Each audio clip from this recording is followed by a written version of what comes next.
പിതാവിൻ്റെയും പുത്രൻ്റെയും പരിശുദ്ധാത്മാവിൻ്റെയും നാമത്തിൽ ആമേൻ. മിശിഹായിൽ സ്നേഹമുള്ള സഹോദരങ്ങൾ, വിശുദ്ധ നാട്ടിൽ കടന്നു ചെല്ലുമ്പോൾ ഇവിടെ നിർബന്ധമായിട്ടും സന്ദർശിക്കേണ്ട സ്ഥലമാണ് ഗലീലിക്കടൽ പോലെ തീരപ്രദേശങ്ങൾ. സാധാരണയായിട്ടും ബോട്ട് യാത്ര നടത്താറുണ്ട്. കുറേയേറെ വർഷങ്ങൾക്ക് മുമ്പ് 98 38 പേരുള്ള ഒരു ടീമിനോട് കൂടി ഇതിൽ 18 പേര് വൈദികരായിരുന്നു. ആ ബോട്ടിൽ അവിടെ ചെന്നപ്പോൾ ബോട്ട് യാത്ര ഗലീലിക്കടലിലൂടെ. അപ്പോൾ ബോട്ടിൽ പ്ലാസ്റ്റിക് കസേരകളാണ് ഇട്ടിരിക്കുന്നത്. ഇതിന്റെ നടുക്ക് ചെന്നപ്പോൾ ഗലീലിക്കടല് 13 കിലോമീറ്റർ നീളവും 8 കിലോമീറ്റർ വീതിയുമുള്ള ശുദ്ധജല തടാകമാണ്. ശരിക്കും കടലെന്ന് പറയാനായിട്ട് പറ്റുകയില്ല. മറ്റു കടൽ പോലെ മറ്റു കടലുകൾ ആയിട്ട് ബന്ധമൊന്നുമില്ല. ജോർദാൻ നദി ഉത്ഭവിക്കുന്നത് അതിൻ്റെ മുകളിലുള്ള മലകളിൽ നിന്നാണ്. അവിടെ ചെന്നു കഴിഞ്ഞാൽ ഭൂമിയുടെ അടികളിൽ നിന്നും നല്ല ശീതളമായിട്ടുള്ള ജലം, പരിശുദ്ധമായിട്ട് കളറുള്ള ജലം ഒഴുകി വരുന്നത് കാണാൻ പറ്റും. അത് വന്ന് പതിക്കുന്നത് ഈ ഗലീലിക്കടലിലാണ്. ആ ഗലീലിക്കടലിൽ നിന്ന് യോർദാനിൽ വീണ്ടും പോകുന്നു. അത് അവസാനിക്കുന്നത് ചാവുകടലിൽ. അപ്പോൾ ഈ ഗലീലി തടാകം പിന്നെ ചുറ്റുമുള്ള ഗ്രാമങ്ങളിലാണ് യേശു വചനം പ്രഘോഷിച്ചത്. അപ്പോൾ ഞങ്ങൾ യാത്ര ചെയ്ത് ആ ബോട്ടിൽ കുറെ ചെന്നു കഴിഞ്ഞപ്പോൾ ഒരു വലിയ സാമാന്യം നല്ലൊരു കാറ്റുണ്ട്. അപ്പോൾ അതിൽ സഞ്ചരിച്ച് ഞങ്ങളുടെ ഉണ്ടായിരുന്ന ഒരാൾ ബോട്ടിൻ്റെ അകത്ത് തന്നെ മറിഞ്ഞു പോയി. അപ്പോൾ ബോട്ട് നിയന്ത്രിച്ചിരുന്ന ആൾ പറഞ്ഞു, എല്ലാവരും അവരവരുടെ സ്ഥാനങ്ങളിൽ ശാന്തമായിട്ടിരിക്കണം, എഴുന്നേറ്റ് നിൽക്കാൻ പാടില്ല, ശ്രദ്ധ വേണമെന്ന്.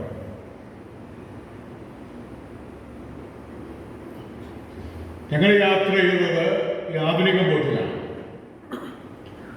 യേശുവിൻ്റെ കാലത്ത് തുഴയുന്ന വള്ളങ്ങൾ പോലെ അങ്ങനെയുള്ള ബോട്ടുകളൊക്കെയാണ് ഉണ്ടായിരുന്നത്. ഇപ്പോൾ ഈ ഗലീലിക്കടലിൻ്റെ പ്രത്യേകത, അവിടെ ഇങ്ങനെ ഇപ്പോൾ വലിയ ശക്തമായ കാറ്റ് വീശും. അപ്പോൾ വള്ളം മറിയാനായിട്ട് സാധ്യതയുണ്ട്. യേശു ശിഷ്യന്മാരും കൂടി യാത്ര ചെയ്യുക. അപ്പോൾ യേശു ഉറങ്ങുകയായിരുന്നതാണ്. അപ്പോൾ ആ വലിയ കാറ്റടിച്ചപ്പോൾ ശിഷ്യന്മാർ ഭയപ്പെട്ടു, എന്താണ് സംഭവിക്കുക? വള്ളം മുങ്ങിക്കഴിഞ്ഞു കഴിഞ്ഞാൽ 8 കിലോമീറ്റർ വീതിയുള്ളതാണ്, അക്കരയ്ക്കാണ് പോകുന്നത്. അപ്പോൾ സാമാന്യ ആഴമുള്ള കടലാണ്. ഇവിടുന്ന് നീന്തി രക്ഷപ്പെടുക സാധ്യമല്ല. അതാണ് ഞങ്ങൾ നശിക്കാൻ പോകുന്നു എന്നവർ വിളിച്ചു പറഞ്ഞത്. യേശുവിനെ ഉണർത്തി. അപ്പോൾ യേശു കടലിനെ ശാന്തമാക്കി, കടലിനെയും ഒക്കെ ശാസിച്ചു എന്നാണ് വിശുദ്ധ ഗ്രന്ഥത്തിൽ പറയുന്നത്. ഞങ്ങളിതാ നശിക്കുന്നു. അപ്പോൾ യേശു ശാന്തത വരുത്തുകയാണ്. പ്രകൃതി ശക്തികൾ പോലും യേശുവിനെ അനുസരിക്കുകയാണ് ഇവിടെ. സങ്കീർത്തനം 3:5 പറയുന്നുണ്ട്, ഞാൻ ശാന്തമായി കിടന്നുറങ്ങും, ഉണർത്തെഴുന്നേൽക്കും, എന്നാൽ ഞാൻ കർത്താവിൻ്റെ കൈകളിലാണ്. സങ്കീർത്തകൻ പറയുകയാണ്, ഞാൻ ശാന്തമായി കിടന്നുറങ്ങും, ഉണർന്നെഴുന്നേൽക്കും, എന്നാൽ ഞാൻ കർത്താവിൻ്റെ കൈകളിലാണ്. രക്ഷിക്കണേ എന്ന് വിളിച്ചപേക്ഷിക്കുകയാണ് ശിഷ്യന്മാര്. വിശുദ്ധ അഗസ്ത്യനെ പറ്റി പറയുന്നുണ്ട്, ആദിപാപം മുതൽ മാനവരാശി മുഴുവനും ശിഷ്യ ഇസ്രായേൽ ജനവും ദൈവത്തിൽ നിന്ന് രക്ഷയെ കാത്തിരുന്നതിനെ സൂചിപ്പിക്കുന്നു. രക്ഷിക്കണം, മനുഷ്യവംശത്തിന് രക്ഷ ആവശ്യമുണ്ട്. അങ്ങനെ മനുഷ്യവംശത്തിന്റെ രക്ഷകനായിട്ട് കടന്നു വന്ന സമയത്തിന്റെ തികവില് കടന്നു വന്ന ദൈവസുതനാണ് ഈശോ എന്ന് നമുക്കറിയാം. അതാണ് വിശ്വാസം നമ്മെ പഠിപ്പിക്കുന്നത്. യേശു എഴുന്നേറ്റ് ഉണർന്ന് കാറ്റിനെയും കടലിനെയും ശാസിച്ചു. വലിയ ശാന്തതയുണ്ടായി. ഇത് സഭയുടെ ഒരു പ്രതീകമാണ് ആ ബോട്ട് അല്ലെങ്കിൽ വള്ളം. പ്രക്ഷുബ്ധമായ കടലിലൂടെ വള്ളം കടന്നു പോകുമ്പോൾ ആടി ഉലയുന്നു. അതുപോലെ സഭയെന്ന് പറയുന്നത് വിശ്വാസികളുടെ കൂട്ടായ്മയാണ്. നമുക്കറിയാം, ദൈവജനമാണ്. സഭ എല്ലാ കാലഘട്ടത്തിലും പ്രതിസന്ധികളെ അതിജീവിച്ചുകൊണ്ട് ആണ് മുന്നേറുന്നത്. യേശു വാഗ്ദാനം ചെയ്തു, ലോകത്തിന്റെ അവസാനം വരെയും നാളുകൾ വരെയും ഞാൻ നിങ്ങളോട് കൂടി ഉണ്ടായിരിക്കും. അപ്പോൾ യേശുവിന്റെ സാന്നിധ്യം സഭയാകുന്ന കപ്പലിൽ ഉണ്ട്. യേശുവാണ് സഭയെ നയിക്കുന്നത്. അതുകൊണ്ട് നമ്മൾ ഭയപ്പെടാതെ യാത്ര ചെയ്യാനായിട്ട് പറ്റും. നമ്മൾ യാത്ര ചെയ്യുന്നത് കപ്പലിൽ എങ്ങോട്ടാണ്? ബോട്ടിൽ യാത്ര ചെയ്യുന്നത് നമ്മുടെ സ്വർഗ്ഗലോകത്തെ ലക്ഷ്യമാക്കി യാത്ര ചെയ്യുന്ന തീർത്ഥാടകരാണ്. അപ്പോൾ നമ്മുടെ യാത്രയിൽ യേശുവാണ് നമ്മുടെ ശക്തി പകർന്നു തരുന്നതെന്ന് നമ്മൾ ഓർമ്മിച്ചിരിക്കുക. ഇനി വ്യക്തികളുടെയും ജീവിതത്തിലേക്ക് കടന്നു വരുമ്പോൾ വ്യക്തികളുടെ ജീവിതത്തിലും ഇങ്ങനെയുള്ള പ്രതിസന്ധികൾ കടന്നു വരാം. കാറ്റും കോളും ഉണ്ടാകാം. ഓരോ വിധത്തിലുള്ള കഷ്ടപ്പാടുകൾ വരുമ്പോൾ, രോഗങ്ങൾ വരുമ്പോൾ, പ്രലോഭനങ്ങൾ വരുമ്പോൾ, സാമ്പത്തികമായ ഞെരുക്കങ്ങൾ വരുമ്പോൾ, ഒന്നിച്ച് ജീവിക്കുന്നതിൽ കലഹമുണ്ടാകുമ്പോൾ, വഴക്കുകൾ ഉണ്ടാകുമ്പോൾ, ഗുരുതരമായ രോഗാവസ്ഥയിലേക്ക് കടന്നു പോകുമ്പോൾ, ഇങ്ങനെയുള്ള നിരവധി പ്രശ്നങ്ങളുമായിട്ട് മല്ലിട്ടാണ് മനുഷ്യന്റെ ജീവിതം മുന്നോട്ട് പോകുന്നത്. അപ്പോൾ ഈ അവസരത്തിലൊക്കെ ഇങ്ങനെയുള്ള പ്രശ്നങ്ങളിലും പ്രതിസന്ധികളിലും ഒക്കെ നമുക്ക് ശക്തിയും ചൈതന്യവും പകർന്നു തരേണ്ടത് യേശുവാണ്. അപ്പോൾ ആ യേശുവിൽ ആശ്രയിച്ചുകൊണ്ട് പ്രാർത്ഥിച്ചുകൊണ്ട് യേശു നമ്മെ ശക്തിപ്പെടുത്തും എന്നുള്ള പ്രതീക്ഷയിലാണ് നമ്മുടെ ജീവിതം മുമ്പോട്ട് കൊണ്ടുപോകേണ്ടത്. രണ്ടാമതായിട്ട് സുവിശേഷത്തിൽ പറയുന്നത് പിശാച് ബാധിതരായിട്ടുള്ള രണ്ടുപേരെ സുഖപ്പെടുത്തുകയാണ്. അവര് കല്ലറകളുമായിട്ട് ബന്ധപ്പെട്ടാണ് കഴിഞ്ഞിരുന്നത്. അവരുടെ കാലിൽ ചങ്ങലകൾ ഉണ്ടായിരുന്നു. അവരിൽ ഉണ്ടായിരുന്നത് ലേഗിയോണ്. ലേഗിയോ എന്ന് പറഞ്ഞാൽ ലീജിയൻ, ഒരു ഗ്രൂപ്പ്, അനേകർ എന്നാണ് അതിന്റെ അർത്ഥം. അവരൊരു അപേക്ഷ യേശുവിന്റെ അടുത്തേക്ക് സമർപ്പിക്കുകയാണ്. ഞങ്ങളെ ഇവിടെ നിന്നും പറഞ്ഞു വിടുകയാണെങ്കിൽ പന്നിക്കൂട്ടത്തിലേക്ക് പറഞ്ഞയക്കുക. അവിടെ 2000-ലേറെ പന്നികൾ വളർത്തുന്നു. അപ്പോൾ അവയുടെ അടുത്തേക്ക് പോവുക. ഇസ്രായേൽക്കാരനെ യഹൂദനെ സംബന്ധിച്ചോളം പന്നി ഹരാമാണ്. അപ്പോൾ പന്നി, ഇതുപോലെ കടല്, ഇതെല്ലാം പിശാചിന്റെ ആവാസ കേന്ദ്രമായിട്ടാണ് കണക്കാക്കിയിരുന്നത്. ഈ കടലിൽ ലെവിയാത്തൻ എന്ന് പറയുന്ന വലിയ ഒരു പിശാച് കടലിൽ ആവസിക്കുന്നുണ്ട്. ഇതുപോലെ മറ്റ് പിശാചുകളൊക്കെ അവിടെയാണ് എന്നുള്ള ചിന്തയാണ് അന്നത്തെ കാലത്ത് ഉണ്ടായിരുന്നത്. അപ്പോൾ അതുകൊണ്ട് പിശാചുകൾ വസിക്കുന്ന ഇടത്തിലേക്ക് ഞങ്ങളെ പറഞ്ഞയക്കുക. ഏതായാലും പന്നികളിലേക്ക് സന്തോഷത്തോടുകൂടി യേശു അനുവദിച്ചെന്നാണ് പറയുന്നത്, പന്നികളിലേക്ക് പോകാനായിട്ട്. അപ്പോൾ അവരുടെ ആവശ്യമെടുക്കുന്ന പിശാചുക്കൾ പന്നികളിലേക്ക് ഉൾപ്രവേശിച്ചു. അവയെല്ലാം കിട്ടാതുണ്ടായ പാറക്കെട്ടിൽ നിന്നും കടലിലേക്ക് ചാടി അവയെല്ലാം ചത്തു എന്നാണ് പറയുന്നത്. അപ്പോൾ ഒരു അപേക്ഷയുമായിട്ട് ചെല്ലുകയാണ് ഗദരായരെന്ന് പറയുന്നത് യഹൂദരെല്ലാം ജാതീയതയിൽ പെടുന്നതാണ്. അവർ പറഞ്ഞു അതിർത്തി വിട്ടുപോകണമെന്ന് അപേക്ഷിക്കുകയാണ്. അവർ ആ ജനം മുഴുവൻ യേശുവിനെ കാണാനായിട്ട് ചെന്നു.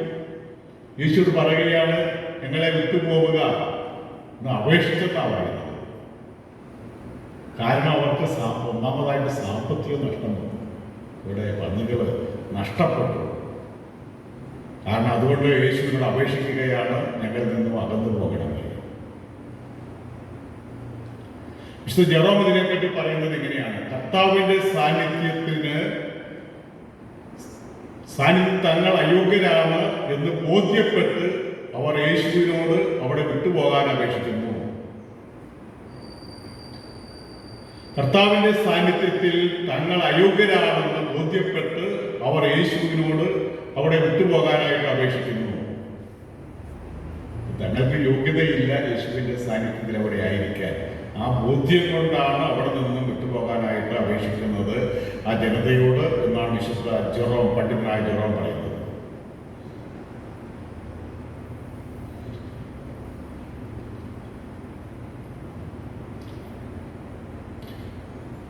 പത്രോസ്ലീഹ ഒരിക്കൽ പറയുന്നുണ്ട്, യേശു പ്രത്യക്ഷപ്പെട്ടപ്പോൾ, അപ്പോൾ ആ യേശു കടലിന്റെ മീതെ നടന്നപ്പോൾ പത്രോസ്ലീഹ തന്റെ പാവാവസ്ഥയെ പറ്റിയുള്ള ചിന്ത പത്രോസ്ലീഹായ്ക്കുണ്ടായി. അപ്പോൾ പത്രോസ്ലീഹ പറയാണ്, കർത്താവ് ഞാൻ പാപിയാണ്, എന്നിൽ നിന്നും അകന്നു പോകണമേ. കർത്താവ് ഞാൻ പാപിയാണ്, എന്നിൽ നിന്നും അകന്നു പോകണമേ.